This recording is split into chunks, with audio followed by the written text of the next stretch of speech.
Baik, selamat pagi. Perkenalkan, nama lengkap saya Gabriela Febrianti Basis, NIM 2020-230052, Prodi Ilmu Komunikasi, Universitas Tribuana Tunggadewi Malang.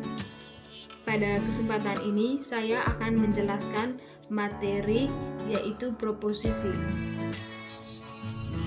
Yang pertama, saya akan menjelaskan pengertian dari proposisi. Proposisi adalah suatu istilah yang digunakan untuk pernyataan yang memiliki arti utuh dan penuh. Hal ini berarti suatu kalimat harus dapat dipercaya, disangsikan, disangkal, dan dibuktikan benar tidaknya. Selain itu, proposisi juga dapat diartikan sebagai ekspresi verbal dari putusan yang berisi pengakuan atau pengingkaran sesuatu atau verbal terhadap yang lain atau subjek yang dapat dinilai benar atau salah. Yang kedua, saya akan menjelaskan jenis-jenis dari proposisi. Yang pertama yaitu proposisi berdasarkan bentuknya. Dalam proposisi berdasarkan bentuknya ini terdiri dari dua bagian, yaitu yang pertama proposisi tunggal, yaitu proposisi yang terdiri atas satu subjek dan satu predikat. Contohnya yaitu Andi bermain. Yang menjadi subjek di sini adalah Andi dan predikatnya adalah bermain. Yang kedua adalah proposisi majemuk. Proposisi majemuk ini terdiri dari satu subjek dan lebih dari satu predikat. Contohnya adalah Susi mengerjakan matematika dan mendengarkan musik. Jadi subjeknya di sini adalah Susi, yang menjadi predikatnya adalah mengerjakan matematika dan mendengarkan musik. Yang kedua yaitu proposisi berdasarkan sifatnya. Dalam proposisi berdasarkan sifatnya ini terdiri dari dua bagian. Yang pertama yaitu proposisi kategori.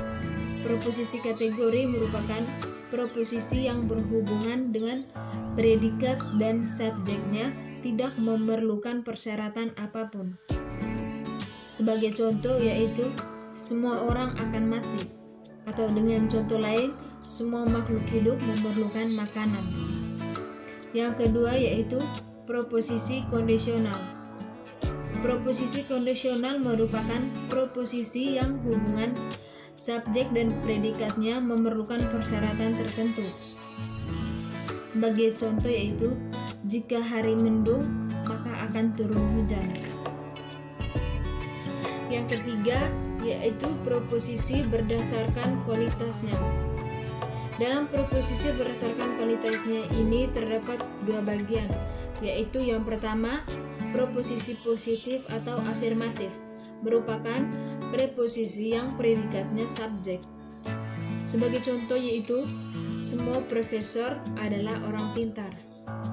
Yang kedua adalah preposisi negatif, merupakan proposisi yang predikatnya mendukung subjek. Sebagai contoh yaitu tidak ada tumbuhan yang memiliki kaki. Baik, yang terakhir yaitu bentuk-bentuk proposisi. Proposisi memiliki sejumlah bentuk, yaitu yang pertama proposisi bentuk A, merupakan bentuk proposisi yang menyatakan bahwa setiap subjek adalah predikat. Sebagai contoh yaitu setiap makhluk hidup adalah ciptaan Tuhan. Yang kedua yaitu proposisi bentuk I, merupakan proposisi yang menyatakan bahwa sebagian subjek adalah predikat. Sebagai contoh yaitu semua mahasiswa adalah anak pejabat.